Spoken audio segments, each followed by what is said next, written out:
This sea of sand was once a sea of grass. Beneath the dunes of the Sahara lie the ruins of forgotten cities and the dry bones of ancient rivers.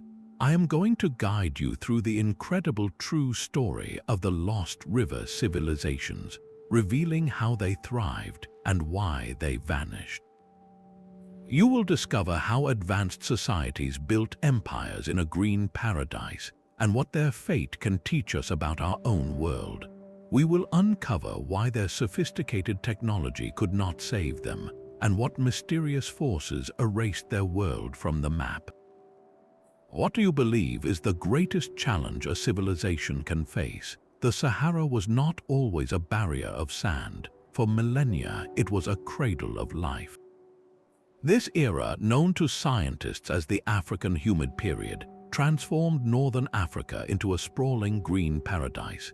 Imagine vast grasslands stretching to the horizon, dotted with shimmering lakes and crisscrossed by mighty rivers. Hippos wallowed in waterways where today you would find only cracked, dry earth. Crocodiles basked on shores that have long since turned to dust. This was the reality between 10,000 and 5,000 years ago. We know this not from legends, but from evidence locked in the earth itself. Pollen samples taken from deep beneath the dunes tell a story of dense grasses and scrublands. The fossilized bones of these water-loving creatures, found hundreds of miles from the nearest modern water source, paint an undeniable picture of a lush, thriving ecosystem. This world was alive, a vibrant savanna teeming with animals and the people who hunted them. Then the rains began to fail. The change was not a slow, gentle fade. It was a dramatic and relatively rapid drying out. Animated maps of the region show this green world shrinking, its rivers retreating and its lakes evaporating under a relentless sun. The savanna gave way to scrub, and the scrub surrendered to the invading dunes. This climatic shift was a powerful, impersonal force that did not negotiate.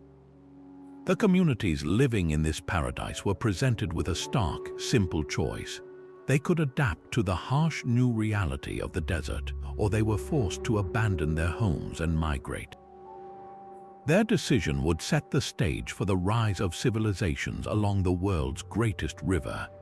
Out of this great drying, a remarkable civilization was forged in the furnace of the desert. In the heart of what is now Libya, the Garamantes built a kingdom not of wandering nomads, but of cities and farmers. Roman historians like Herodotus wrote of them with a mix of fear and fascination, describing them as fierce warriors who hunted primitive tribesmen from their chariots. But the sand has preserved a very different story.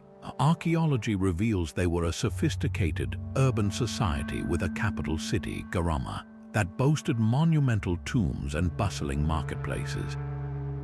They were not merely surviving the desert, they were mastering it, and their most incredible achievement lay hidden deep beneath the burning sands, a technological marvel that would defy the desert for centuries. Their mastery of the desert was made possible by an engineering secret hidden from the sun. Deep beneath their feet, the Garamantes built a labyrinth, a network of underground tunnels called the foggara.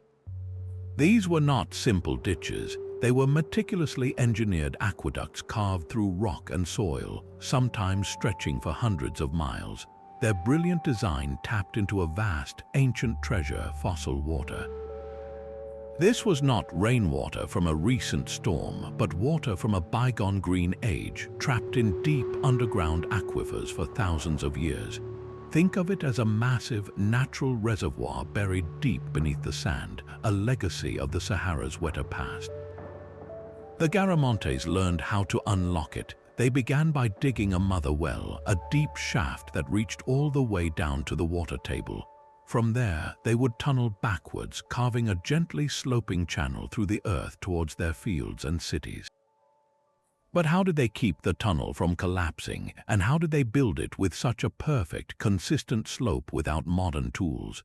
The answer lies in a series of vertical shafts, dug from the surface straight down into the tunnel below. These shafts, which from the air look like a line of craters marching across the desert, served two vital purposes. They provided air for the diggers and a way to remove the excavated earth. More importantly, they acted as surveying points, allowing engineers to constantly check and maintain the tunnel's critical downward slope, ensuring the water would flow freely by gravity alone. This was not a small project. Maintaining a foggara system was a relentless communal effort, a constant battle against cave-ins and silt buildup. Yet this technology allowed them to achieve the impossible. They transformed the arid landscape into a green oasis, irrigating vast fields of wheat, barley, dates, and grapes. This agricultural bounty did not just support a small village. It sustained a population numbering in the tens of thousands, fueling their cities, their trade, and their power for centuries. Their entire civilization was built on this hidden, flowing lifeline. Their capital, Garama, rose from the desert as a testament to their ingenuity.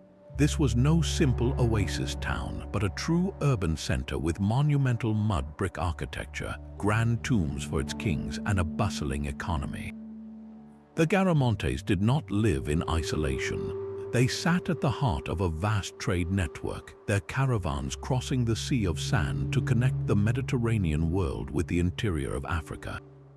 They became wealthy brokers of luxury, trading in gold, ivory, and slaves brought from the south for the salt and goods of the Roman north. Their society was complex and cosmopolitan, a beacon of civilization in a land that seemed to forbid it. Yet, the very foundation of their power was also their greatest vulnerability. That intricate labyrinth of tunnels, the foggara, was draining an ancient treasure. The fossil water they tapped was not a river that could be replenished by the next rainy season. It was a finite resource, a prehistoric inheritance they were spending down with every harvest. For centuries, the system worked, but then the signs of strain began to show. Archaeologists studying the foggara shafts have found a telling story in the depths. Over time, the mother wells had to be dug deeper and deeper, a clear signal that the water table was falling. Maintaining the tunnels against constant silting and collapse required a massive, coordinated labor force, a social contract that may have begun to fray as the work grew harder and the rewards diminished. The world outside their oasis was also changing. The climate continued its long, dry march, squeezing their green pockets of life from all sides. And to the north, the Roman Empire, once a trading partner, could also become a rival, potentially disrupting the caravan routes that fueled their wealth. So what finally caused the fall of this desert kingdom? It was likely not one single enemy, but a cascade of failures. The slow, inevitable draining of their water reserves, combined with a drying climate and possible social unrest, would have been a recipe for collapse. Their sophisticated technology, which had defied the desert for so long, could not save them once the water, the very source of their life, began to run out. Their civilization did not vanish in a single day, but gradually receded, its people perhaps dispersing or returning to a more nomadic way of life, leaving their great cities to be buried by the very sands they had conquered. The silence of those ruins asks us a difficult question. What happens when a civilization's most brilliant achievement becomes the very cause of its downfall? Far to the west of the Garamantian kingdom, on a high plateau in Algeria, lies one of the most astonishing archives on Earth. Tassili is a labyrinth of sandstone rock formations that stretches for hundreds of miles, a silent city of stone under the blistering sun. But its true treasure is not in its geology, it is on its walls. This place is often called the Louvre of the desert, and for good reason. Scattered across the cliffs and within the sheltered caves are not hundreds, but many thousands of ancient paintings and engravings. This is an open-air gallery of epic proportions, a visual library left behind by the people who lived here across millennia. The scenes they depict are a profound shock to the senses. Where today you see only barren rock and sand, the walls of Tassili are alive with herds of elephants, their great trunks swaying. Tall giraffes crane their necks to feed from trees that vanished long ago. There are images of hippos, of rhinoceroses, and of vast herds of cattle being tended by graceful human figures. Some of the most striking scenes show people swimming, their bodies gliding through water in a landscape where finding a single cupful is now a struggle. This art is not symbolic or mythical, it is a direct and vivid window into a lost world. Each painting is a frozen moment from the Green Sahara, a snapshot of daily life in a paradise that has since turned to dust. The artists were not depicting a dream, they were recording their reality, a reality of lakes and rivers and abundant game.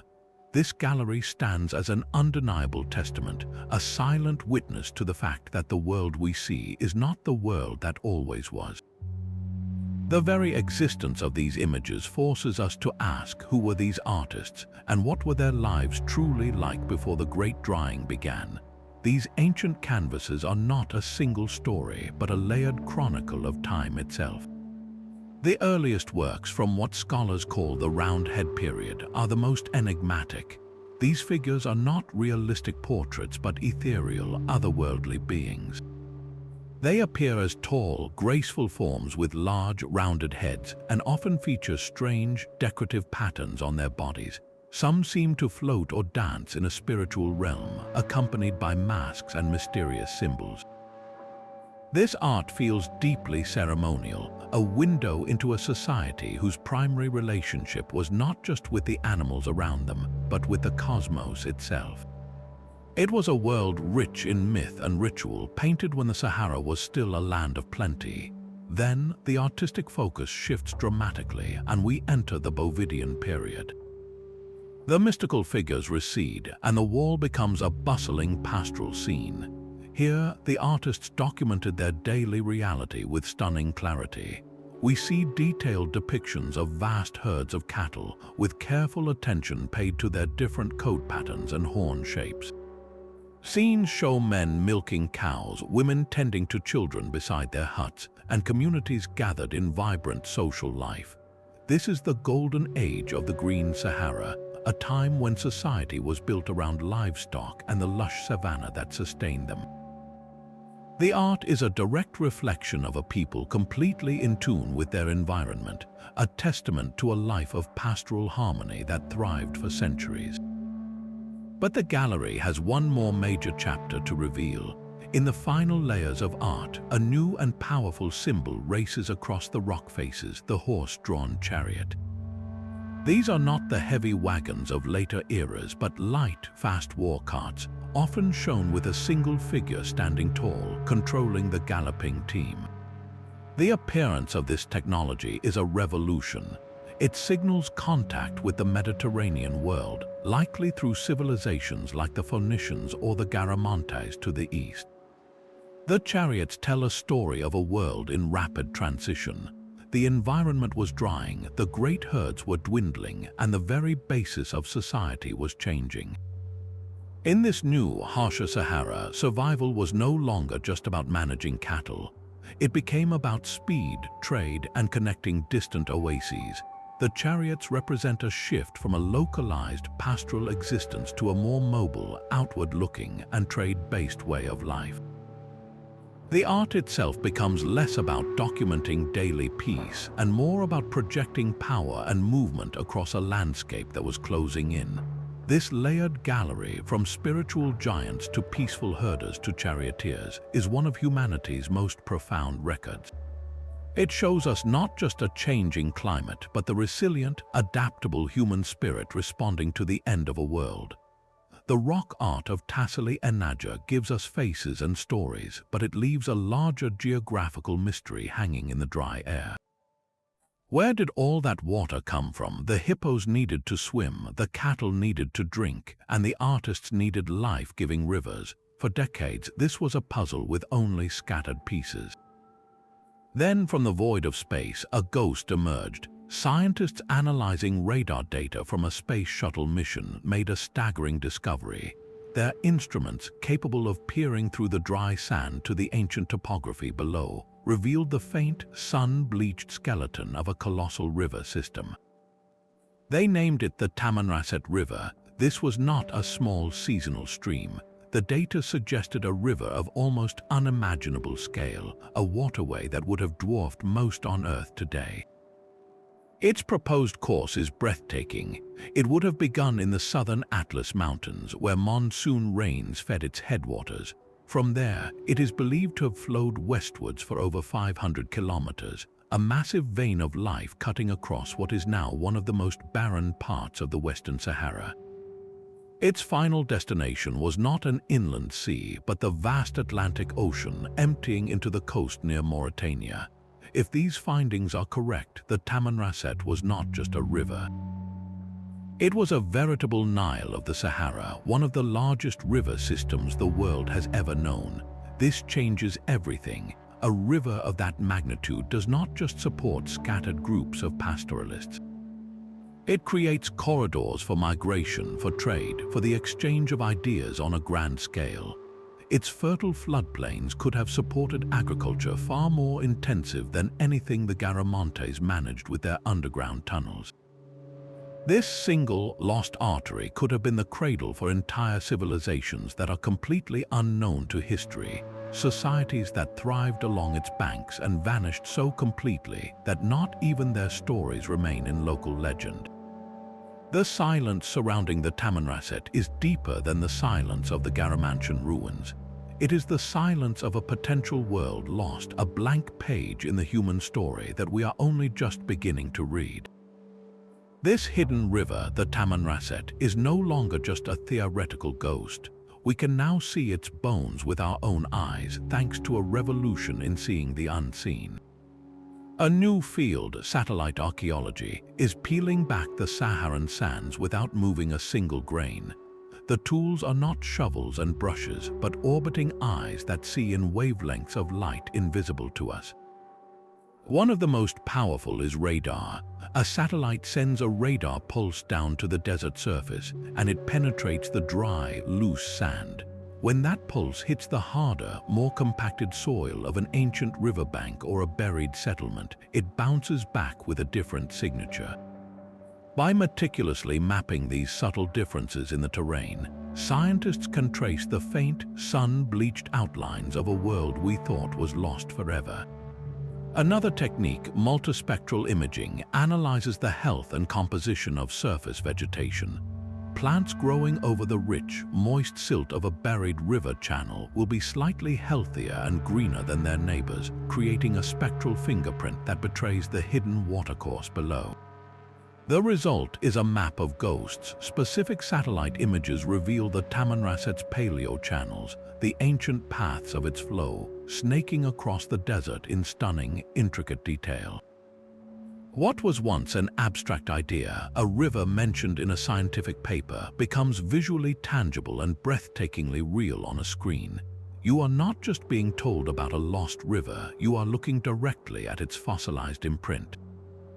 This is not guesswork, it is a direct observation of a landscape that has been dead for millennia.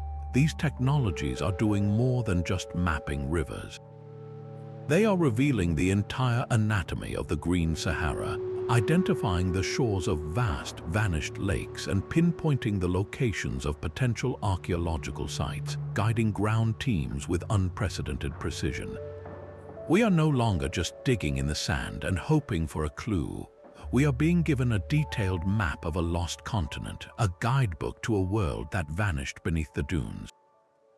So what happens when we follow these satellite maps and actually start to dig?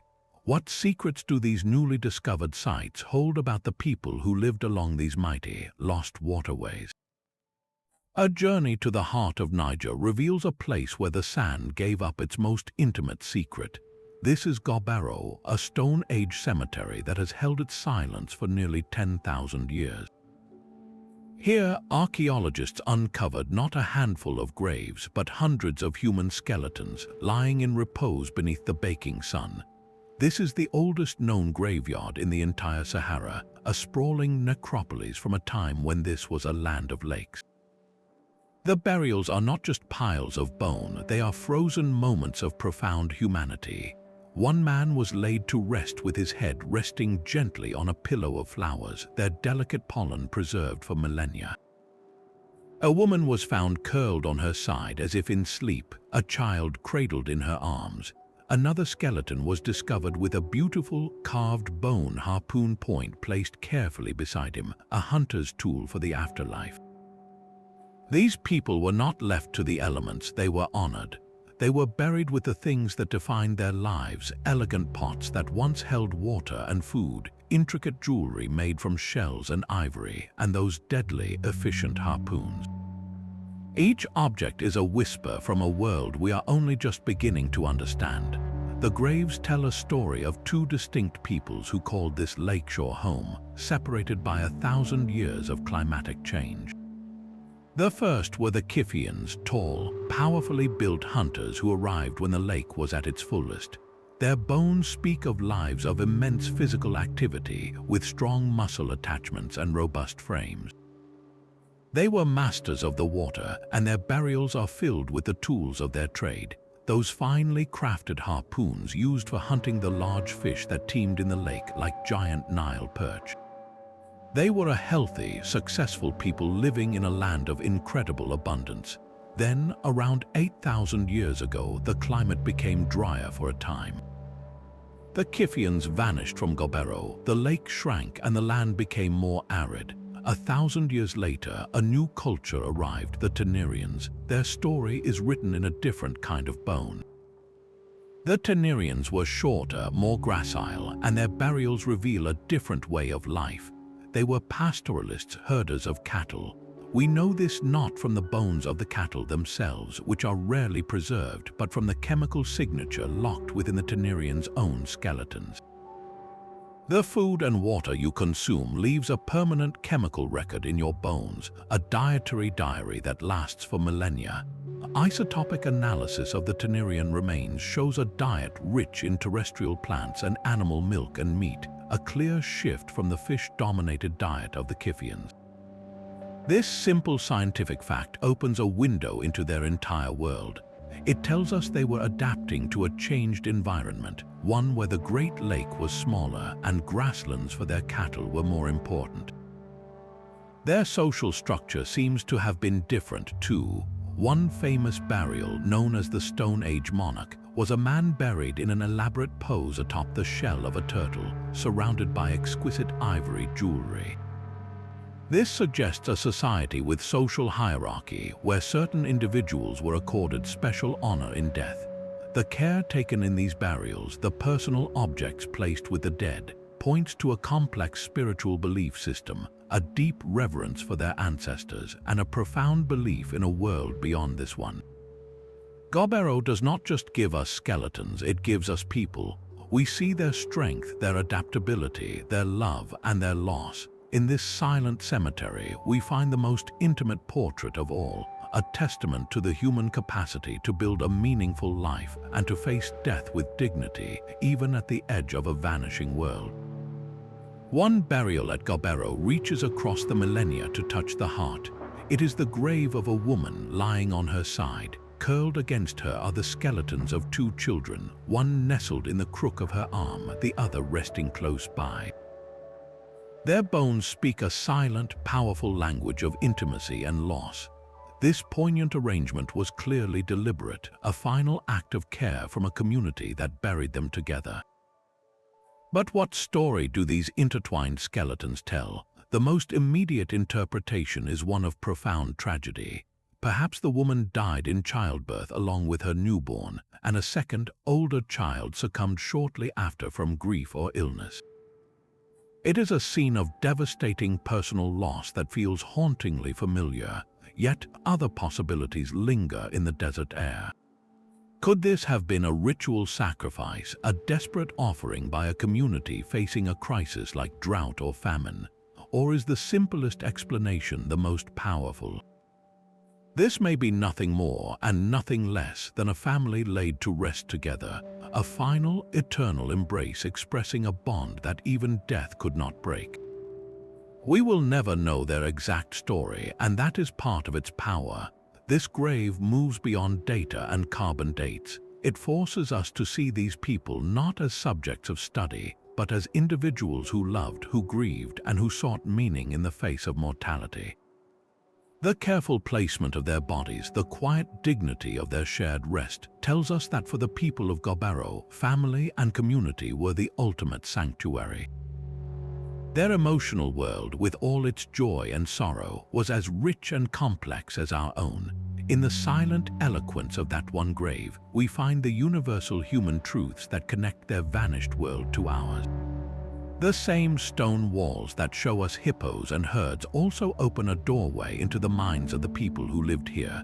Beyond the scenes of daily life, the Tassili Plateau holds some of humanity's most ancient and mysterious spiritual art. Towering over many of the older panels are the great painted figures known as the round heads. These are not portraits of ordinary people. They are ethereal, otherworldly beings with massive, circular heads and bodies often covered in strange, geometric patterns. Some appear to float weightlessly, their forms merging with elaborate masks and symbolic shapes that seem to pulse with a hidden energy. Archaeologists interpret these powerful images not as literal depictions, but as shamanic visions, perhaps painted by spiritual leaders in a trance state to connect with the forces of nature. In a world defined by water and abundance, their mythology was likely a deep, resonant dialogue with the spirit of the land itself. It is easy to imagine that these early gods were deities of the life-giving rains of the fertile earth and of the animals they relied upon. Their entire spiritual universe would have been woven from the threads of a green and generous world. But what happens to the gods when the world begins to die? As the climate shifted and the great drying took hold, the art itself transformed. The confident, mystical giants of the wet era began to fade from the rock faces. In their place, new and more urgent symbols emerged. The focus of the art shifts from cosmic harmony to a more direct and desperate plea. We begin to see vivid paintings that scholars believe represent rain-making ceremonies. These scenes show groups of people in dynamic, ritualistic poses, often surrounding a central figure who appears to be summoning or controlling the elements. The very act of painting these rituals onto the stone was likely a form of sympathetic magic, an attempt to compel the skies to open once more. The mythology was adapting in real time. The old gods of plenty were perhaps being joined or even replaced by new, more demanding deities. Gods of the scorching sun and the encroaching desert sands would have become increasingly powerful in the spiritual imagination. A people who once prayed for a good hunt might now have been begging for a single cloud. This evolution in art is a direct reflection of a profound spiritual crisis. It shows a society trying to negotiate with a changing world, using the only tools they had, ritual and belief, to hold back the inevitable. Their canvas was the cliff face, and their story is one of a heartbreaking dialogue between humanity and a world slowly slipping away. A herd of cattle was a living bank account moving across the savanna. The rock art of Tassili makes one thing overwhelmingly clear: these animals were the absolute center of existence. We see them everywhere, depicted with a care and detail that speaks of deep reverence. But this was not merely a source of milk and meat. In a world without currency, without written contracts, cattle were the ultimate measure of a person's worth. Your wealth, your status, your very identity was tied to the size and health of your herd. A man with many cattle could provide for a large family, forge powerful alliances through marriage, and command respect throughout his community. These animals were walking prosperity, and their values shaped every aspect of life. Elaborate social rituals would have revolved around them. The exchange of cattle as a bride price would have cemented bonds between families. Feasts where a prized bull was slaughtered would have been grand displays of generosity and power, reinforcing the prestige of the host. The daily rhythm of life, the movement of entire communities, was dictated by the needs of the herd, following the rains to find fresh pasture.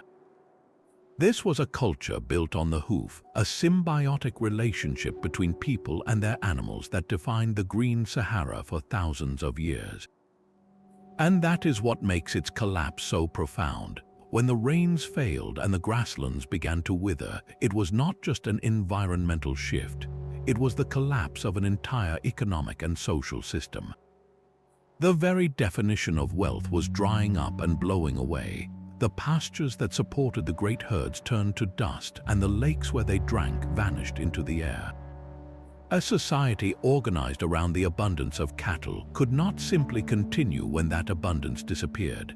The pastoral paradise shown on the rock walls was becoming an impossible memory. What happens to a people when their god, their currency, and their purpose all begin to die of thirst at the same time? The engine of this green world was a simple, relentless rhythm, the monsoon. For thousands of years, summer sunlight, intensified by a slight wobble in the Earth's orbit, baked the landmass of North Africa. This heat created a massive low-pressure system that pulled vast, moisture-laden winds, the monsoons, inward from the Atlantic. These rains fell with a consistency that turned the Sahara into a savanna. But that wobble, part of a complex celestial dance known as a Milankovitch cycle, was not permanent. The Earth's tilt and orbit slowly changed, and the angle of the summer sun over North Africa became less direct.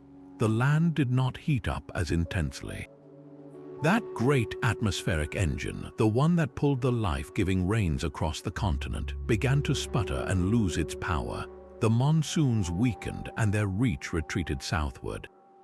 This was not a sudden drought. It was a fundamental rewiring of the planet's climate system, a shift that took centuries but unfolded with an undeniable and terrifying momentum for the people living through it.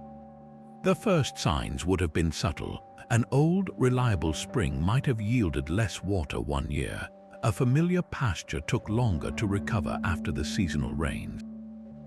But over generations, the subtle changes became a cascade of collapse. The Great Lakes, like the one at Gobero, began to shrink, their shorelines receding year after year, leaving behind vast, barren salt flats. The mighty rivers, like the Tamanrasset, first became seasonal, then dwindled to a trickle, and finally vanished entirely, their beds filling with wind-blown sand. The grasslands that supported the great herds of cattle and wild game withered.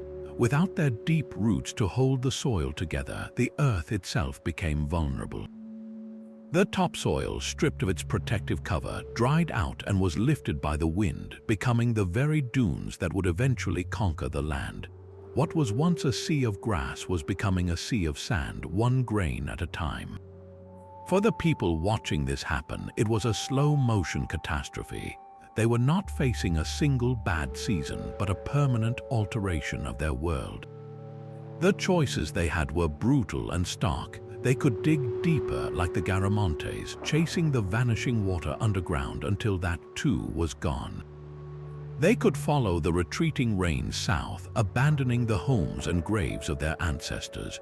Or they could try to hold on, adapting their entire way of life until they were living in isolated pockets, surrounded by an encroaching desert.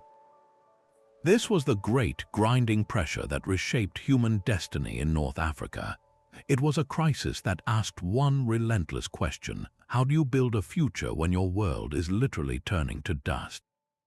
The slow death of the grasslands forced a human exodus of epic proportions. Families who had lived for generations beside shrinking lakes and vanishing rivers now faced an impossible choice. Their world was closing in, and survival meant moving.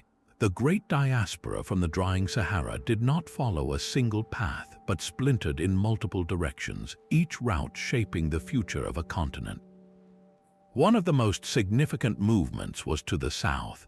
As the desert claimed the north, people followed the retreating monsoon rains toward the great basins of the Niger River and the emerging expanse of Lake Chad. These were not empty lands. They were already home to communities of fishermen and small-scale farmers, but the arrival of the Saharan pastoralists changed everything.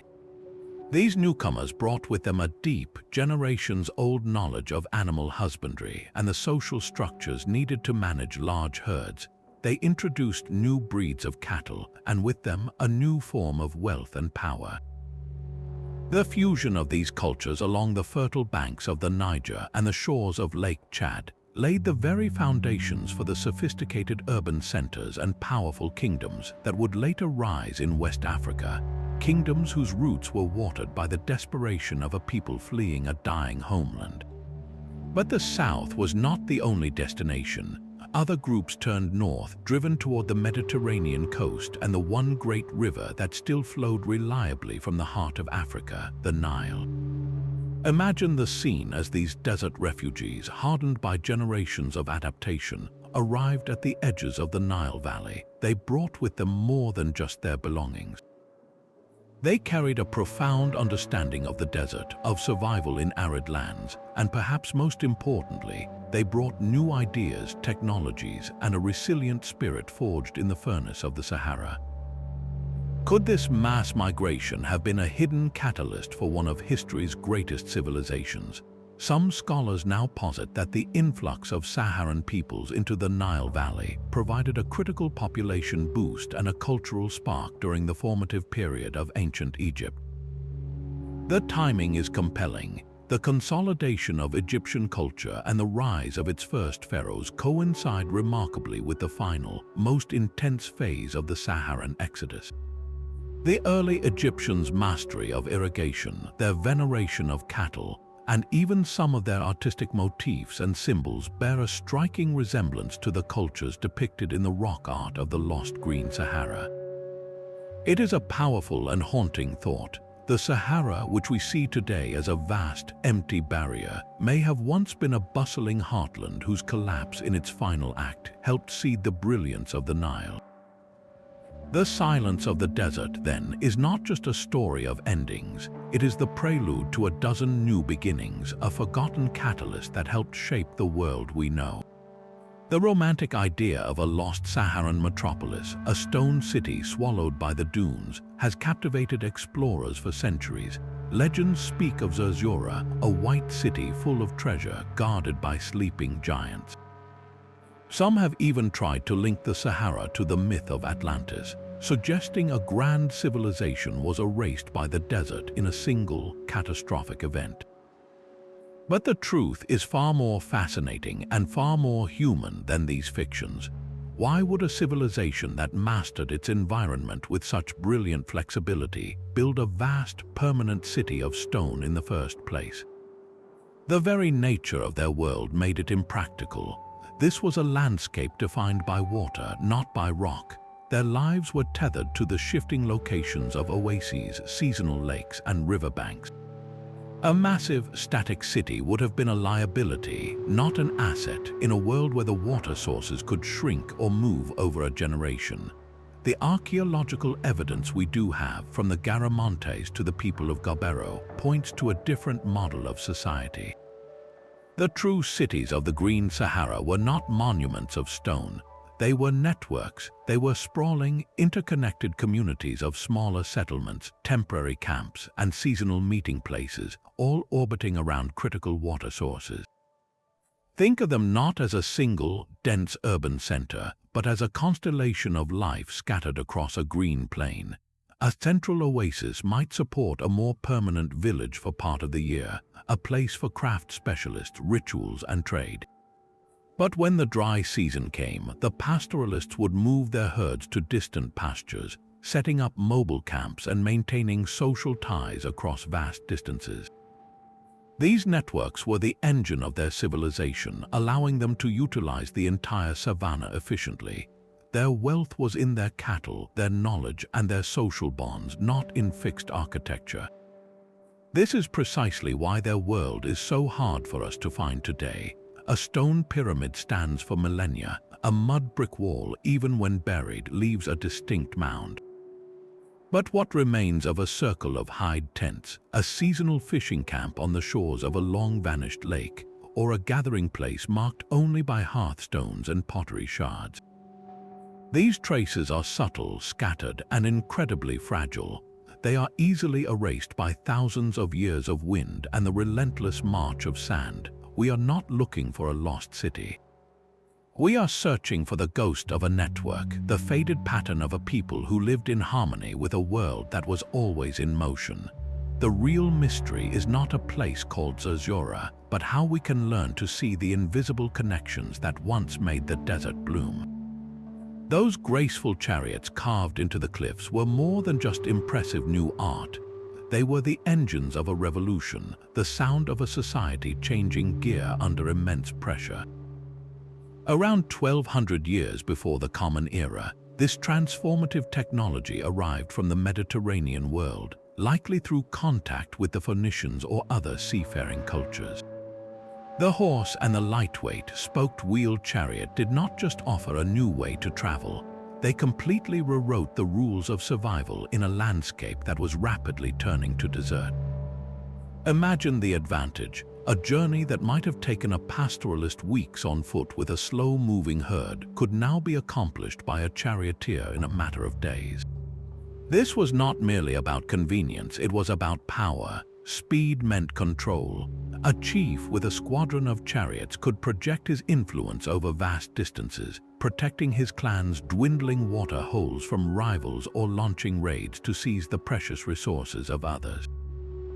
The very nature of conflict changed, becoming faster, more mobile, and more decisive. But the chariot's greatest impact was on trade. As the green savanna fractured into isolated oases separated by ever-growing stretches of barren sand, the old, slow networks of pastoral exchange broke down. The chariot created a new, faster network.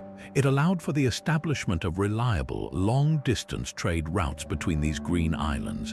Goods like Mediterranean salt, a vital preservative, could now be transported deep into the interior, while gold, ivory, and slaves from the south could be rushed north to eager markets.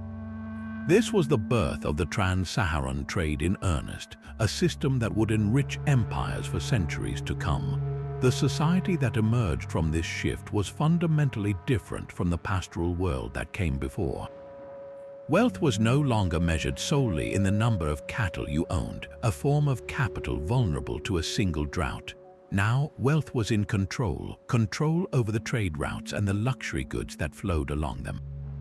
This led to a more militarized, hierarchical society. Power concentrated in the hands of those who commanded the chariots and the caravans. The peaceful, community-focused life of the cattle herder, so vividly depicted in the earlier Bovidian art, gave way to a new reality defined by speed, commerce, and the defense of strategic oases. The people of the Sahara were not passively succumbing to their changing environment. They were actively, brilliantly, adapting their entire way of life to conquer the new distances the desert imposed. The chariots carved new pathways of commerce across the emptiness, but they were following ancient, invisible maps. The most vital trade routes of the Sahara did not cross random stretches of sand. They traced the ghostly contours of a lost world. Caravans of thousands of camels moved along corridors that had once been lush river valleys, their paths dictated by the very geography of the green Sahara. Dry depressions that offered a rare oasis were often the fossilized beds of ancient lakes. The most reliable passes through mountain ranges frequently followed the former courses of vanished tributaries. The desert's brutal logic forced traders to walk in the footsteps of hippos and pastoralists, their journeys guided by a landscape shaped by water that had not flowed for millennia. This was the ultimate adaptation, using the skeleton of the old world to build the arteries of a new one. Along these ghost rivers moved a currency of survival and splendor. From the deep south, from the forested realms of kingdoms like Ghana and later Mali, came gold. This was not mere dust or small nuggets, but massive quantities of the precious metal, transported in carefully guarded caravans. It fueled the economies of empires far beyond the desert, minted into coins that would circulate from North Africa to the markets of Europe and the Middle East. In return, the South received a substance just as vital, salt, mined from the blistering heart of the desert in places like Tagheza, where slabs of solid salt were cut from the earth. This mineral was not a luxury, it was a biological necessity.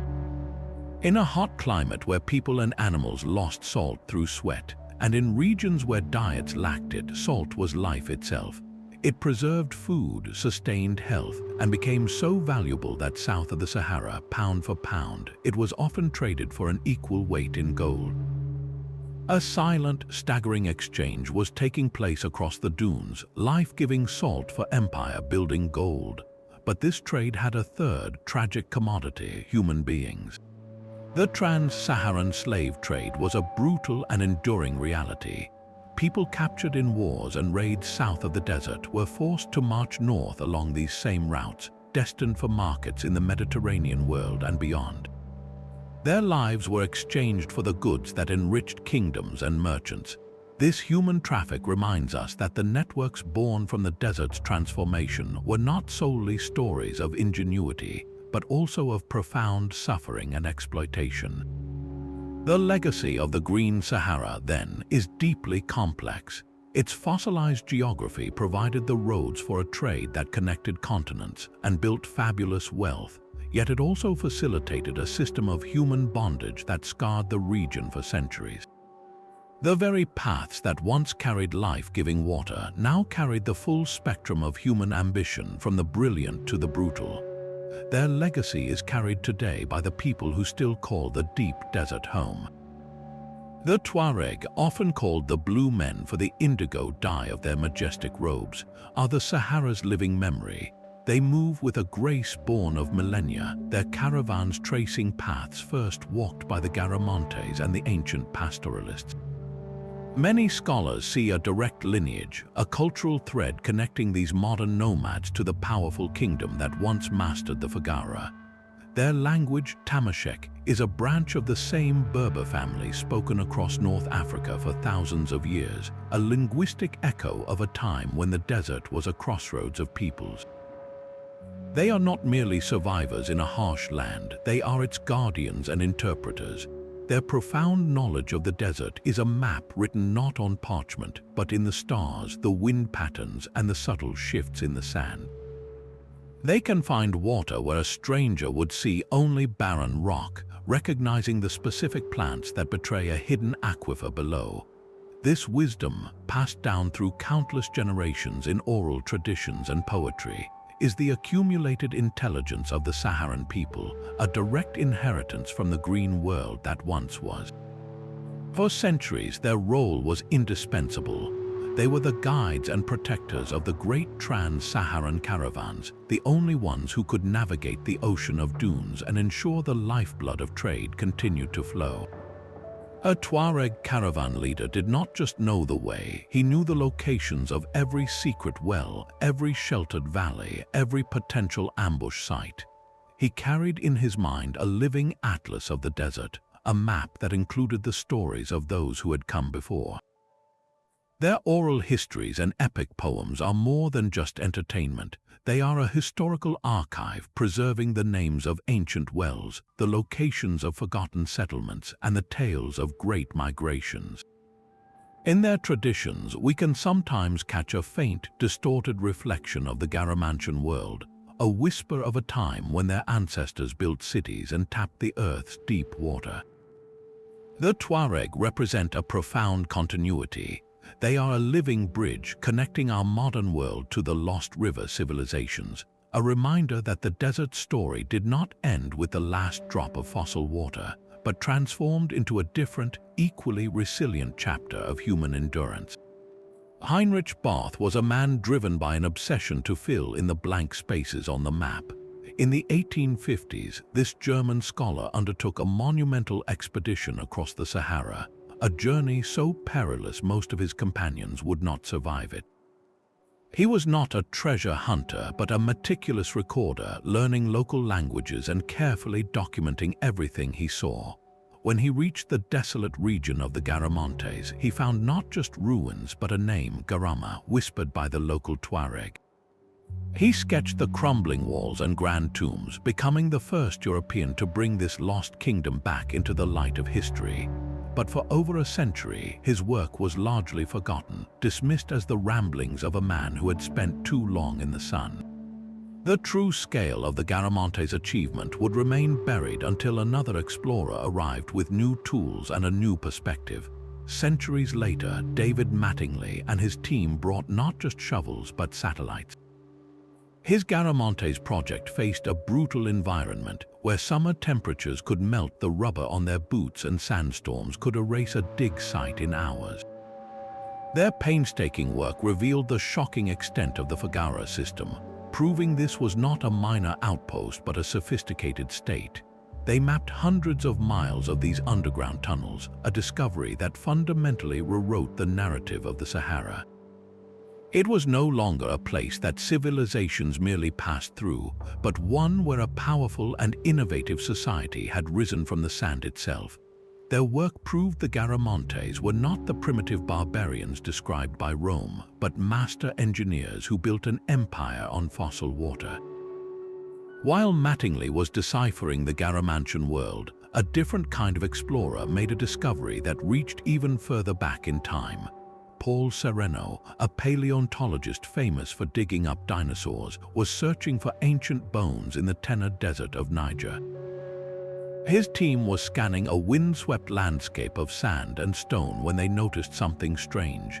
Not the fossilized remains of a prehistoric creature, but a human skull eroding from the ground. Then they found another and another. They had stumbled upon Gobero, the Stone Age cemetery that had preserved its dead for nearly 10,000 years. Sereno, realizing the immense human significance of the site, immediately called in archaeologists. The excavation was a race against time and the elements, with the team working under a relentless sun to carefully unearth hundreds of skeletons before the fragile bones could be scattered by the wind. The discovery of Gobero provided an intimate, heartbreakingly human face to the Green Sahara, transforming our understanding from a theoretical climatic period into a story of real people, their love, their loss, and their resilience. These modern explorers, from the solitary scholar to the high-tech survey team to the accidental anthropologist, have collectively shattered an old and persistent myth. They have proven that the heart of Africa was not a historical backwater, but a vibrant, innovative center of human development. The Sahara was not an empty void, but a stage for the rise and fall of civilizations, a place where people faced incredible challenges with brilliant ingenuity. Their work forces us to ask what other forgotten worlds lie beneath the sands, waiting for the right person with the right question to bring their stories back to life. The deep past is not so distant after all. The same ancient water that flowed through the Garamantian foggara is now being pumped on a colossal scale. Today, nations like Libya are undertaking one of the most ambitious engineering projects in human history, the Great Man-Made River. This is not a river in the traditional sense, but a vast network of giant pipelines buried beneath the desert, moving water from the southern Sahara to the coastal cities where most Libyans live. The source of this water is hauntingly familiar, the Nubian sandstone aquifer system. This is the very same fossil water, the same prehistoric treasure that the Garamantes tapped with their tunnels. The scale, of course, is unimaginably different. Where the Garamantes used hand-dug channels, modern Libya uses enormous drills and 4-meter-wide pipes. Where they irrigated fields to feed tens of thousands, this modern system quenches the thirst of millions and fuels a massive agricultural industry. But the fundamental reality remains unchanged. We are drawing from a well that does not refill, a bank account of water with no meaningful deposits. The Garamantes watched their water table fall over centuries, their mother wells dug ever deeper until the effort became too great. Our modern sensors can measure the same decline happening now, only at an accelerated pace. This parallel forces a deeply unsettling question upon us. Are we, with all our satellites and supercomputers, simply repeating the Garamantian experiment on a planetary scale? Our technology is far more powerful, but the underlying equation is just as simple. Can a civilization built on the rapid consumption of a finite resource possibly be sustainable? The Garamantes' world gradually contracted as their water vanished. What does that contraction look like for us in a world of interconnected nations and global food supplies? Their story is no longer just a historical mystery, it is a stark and urgent warning written in the sand. For all we have uncovered, the Sahara still guards its deepest secrets with a fierce silence. The ghost of the Tamanrasset River is now visible from space, its paleo-channels traced across the desert floor, but its grand finale remains a tantalizing mystery. Where is its massive delta? A river of that magnitude flowing into the Atlantic would have left behind an enormous fan of sediment, a sprawling, fertile plain at its mouth. Finding this delta would be the ultimate confirmation of the river's scale and power. Yet it remains elusive, perhaps buried under the shifting coastal dunes of Mauritania or submerged beneath the ocean itself, a lost world waiting for a submersible to rediscover it. Then there are the people. Garbero gave us a stunningly intimate cemetery, but where are the cities of the living? The vast settlements that must have lined the banks of these mighty waterways are still missing. Were their homes so ephemeral, built of mud and reeds, that the desert has erased them completely? Or are they simply waiting, hidden beneath a particularly stubborn dune sea, for a satellite to notice a subtle discoloration in the sand?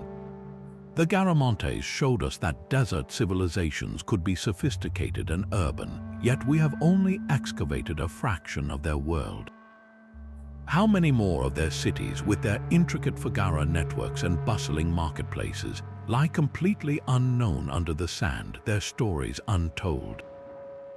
Every discovery, from a single stone tool to an entire cemetery, feels like finding a single page from a massive, scattered library. We have enough to know the library existed, to grasp the general themes of its collection, but the vast majority of its books are still missing. The overarching narrative of the Green Sahara is still being written, with each new dig and each new satellite pass adding another sentence, another paragraph. The desert is a vast, open book, but we are only just learning how to read it. What breathtaking chapter will we uncover next? The next great discoveries will not be made by a lone explorer with a shovel, but by a technician analyzing data in an air-conditioned lab. The future of unearthing the Sahara's past lies in a suite of technologies that act like X-ray vision for the desert itself. Ground-penetrating radar, or GPR, is one of the most powerful tools now being deployed. Think of it as a medical scanner for the Earth. A unit is dragged across the sand, sending radio waves deep into the ground. These waves bounce back when they hit something solid and dense, like a buried wall, a tomb, or the compacted floor of an ancient riverbank. The returning signals paint a detailed, three-dimensional picture of what lies below, revealing the outlines of entire settlements without ever breaking the surface. This technology is perfect for finding the subtle traces of the Green Sahara's more ephemeral settlements, the campsites and temporary structures that have left no ruins above ground. Complementing this are LiDAR surveys, often conducted from drones flying low over rocky plateaus like Tassili and Niger. LiDAR works by firing millions of laser pulses at the ground. By measuring the precise time it takes for each pulse to return, it can create a digital elevation model of stunning accuracy, stripping away vegetation, and in this case, mapping the rock art and the terrain itself in minute detail. This can reveal previously invisible engravings worn away by time and expose the subtle layouts of ancient living areas around the rock shelters. From even higher up, the next generation of satellite imagery will use hyperspectral sensors. These instruments do not just see invisible light, they detect hundreds of bands of color in the light spectrum, far beyond what our eyes can perceive. This allows them to identify the unique chemical signatures left by human habitation. The soil where people lived, cooked, and made tools is chemically different from the surrounding earth. These advanced eyes in the sky will be able to scan thousands of square miles, pinpointing these human fingerprints with incredible precision and guiding archaeologists directly to the most promising sites. So what might these tools reveal in the coming decades? It is entirely possible they will confirm the existence of other, unknown river civilizations that rivaled the Garamantes. The Tamanrasset was a colossal river system, but it was likely not the only one. There could have been other major waterways, each with their own network of towns and trading posts, their own unique cultures now completely lost to history.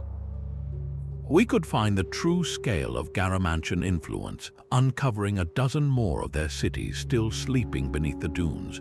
We might even locate the heart of their society, the central administrative centers and major ports that govern the flow of trade and water. Every pass of a satellite, every flight of a drone brings us closer to a moment of profound revelation. We are on the verge of mapping a lost continent, a green world that has been invisible for 5,000 years. The desert has kept its secrets for a very long time, but its silence is about to be broken. Their story is a powerful echo across thousands of years, a reminder that our own civilization is not the first to face an environmental crisis. The rise and fall of the Saharan civilizations teaches us a profound and unsettling lesson about the relationship between human ingenuity and the natural world. These were not primitive peoples who passively accepted their fate. They were brilliant innovators who looked at a drying world and refused to surrender. They engineered vast underground water systems, forged transcontinental trade routes, and transformed their entire social structures to survive. Their ingenuity was breathtaking, a testament to the human spirit's refusal to be extinguished. Yet, in the end, their greatest strength became their ultimate vulnerability. Their societies were built on a foundation of finite resources, whether it was the fossil water of the Garamantes or the vast pastures that supported the pastoralists. When the climate shifted beyond a certain point, their brilliant adaptations could only delay the inevitable. They were fighting a battle against a force far larger than any army, a changing climate that reshaped their continent. This is not a story of failure, but a story of limits. It shows us that no amount of technology can create water where there is none, or make rain fall from a permanently dry sky. Their history challenges our modern assumption that we can always engineer our way out of any problem. We are currently tapping into our own versions of fossil water, burning through resources that took millennia to accumulate. Are we, like the Garamantes, simply building a more complex and expansive system on the same fragile foundation? The silence of the Sahara asks us to consider the long-term consequences of our own ingenuity. But this is also a narrative of incredible resilience. When their world changed, the people of the Green Sahara did not vanish. They migrated, they adapted, they transformed. Their knowledge and their genes flowed into new lands, helping to spark the rise of powerful new cultures along the Nile and the Niger. Their story is a powerful antidote to despair. It shows that while civilizations can be fragile, the human capacity for reinvention is enduring. The end of their world was not the end of their legacy. It was a difficult, painful transformation that ultimately seeded futures they could never have imagined. This is the timeless lesson written in the sand. We are not separate from the climate, we are a part of it. Our greatest security lies not in dominating our environment, but in understanding its rhythms and respecting its limits. The lost river civilizations stand as a mirror, reflecting our own potential for both brilliance and blindness, and our own enduring hope for survival. The silence of the desert holds a story of incredible transformation, a journey from a green paradise teeming with life to the vast ocean of sand we see today. We have walked with the Kiffian hunters along the shores of a giant lake, stood beside the Garamantian engineers as they unlocked water from the depths, and witnessed the pastoral artists of Tassili document their world as it slowly vanished. These were not failed societies, but brilliant, resilient cultures that thrived for millennia, adapting with breathtaking ingenuity to a changing world. Their story is a forgotten chapter in the human epic, proving that the heart of Africa was a cradle of civilization, not a historical void. This deep past matters profoundly for our present. It teaches us that the relationship between human ambition and the planet's climate is the most powerful force in history. These civilizations remind us that our own world, with its sprawling cities and complex technologies, rests on the same fragile foundation of finite resources and a stable climate. Their legacy is a warning and an inspiration, a call to appreciate the delicate balance that sustains us. We can honor their memory by supporting the scientists and archaeologists who are piecing this story together, by advocating for a deeper understanding of our climate, and by making choices that ensure our own chapter does not end buried beneath the sands of time. Thank you for joining this exploration of the lost river civilizations. Their world may be gone, but the questions they raise echo more loudly than ever. I would love to hear which of these lost worlds fascinates you the most. Was it the mystical artists of Tassili, the ingenious Garamantes, or the intimate family at Gobero? Share your thoughts in the comments below.